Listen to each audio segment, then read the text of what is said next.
Hi, I'm Andrew, Operations Manager here at You.InControl. In this video, I'm going to provide an overview of the controller's interface, how we navigate around, and what some of the symbols mean. Let's get started. To turn the controller on, simply press and hold the right button. As soon as it's on, it's ready to go. The controller must be on at all times for the system to function. It has a battery that will last a few days, but is designed to be left plugged into charge when not in use. If you want to switch off the controller at any time, press the small reset button, and you can turn it back on with the right button. Generally, the right button means continue, go, on, or OK, and the left button means back, off, or stop. The home screen is the default screen for the controller. It is where all navigation starts from. Here on the home screen we can see the following. The antenna. Here is a T, which means the radio is enabled and the device will transmit and work normally. Here is the SD card slot. And here is the battery indicator. This shows what the current charge is. When the battery looks full, it is. When the battery looks empty, you should charge it. The system row allows you access to the system settings. System settings allow lots of customization of the controller, system, and a host of other functions. The devices row allows you to access the devices. The devices row also indicates how many devices are currently installed on the system. In this case, it shows 2. Now we're going to cover off how we navigate around. Firstly, we've got the selector ball.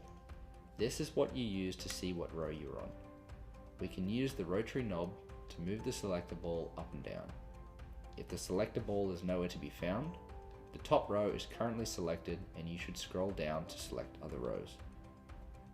Depending on where you are and what functions are available, different navigation arrows show up on the screen. These essentially inform you as to what navigation options are available. For example, on the home page, when we are on the system row, we can see that there is a right arrow available. If we then press the right button, we will navigate to the system settings page. The same can be said when the devices row is selected. Pressing the right button will take us to the devices page. Buttons in the You.InControl system are highly capable and aren't like other simple buttons. There are many press combinations the devices and controller look for. I'll demonstrate those now. There are 6 in total, but the first 4 are the most common. To start, we have a short press. This is not to be mistaken with a long press, which looks like this.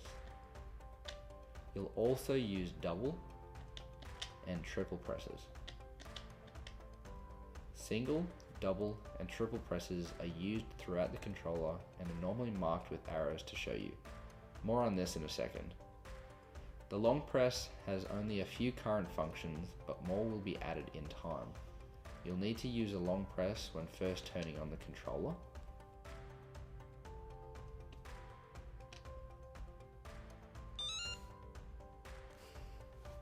And to quick escape to the main home page from anywhere on the controller. To know what press combination to use and when, the navigation arrows will be present. Some settings and setup actions will require double or triple presses. You will see the number of arrows and the way they are pointing. 2 arrows pointing to the right means 2 presses on the right button. Some pages can have a left and a right arrow showing at the same time. This means there are multiple actions from that selected line available.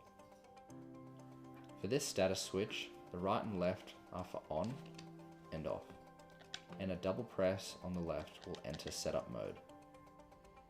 Whenever you need to navigate back a page, always look for the left back arrow in the top left side of the screen. If the arrow there is visible, you can go back. On some pages, you will need to scroll to the very top of the page before you can go back.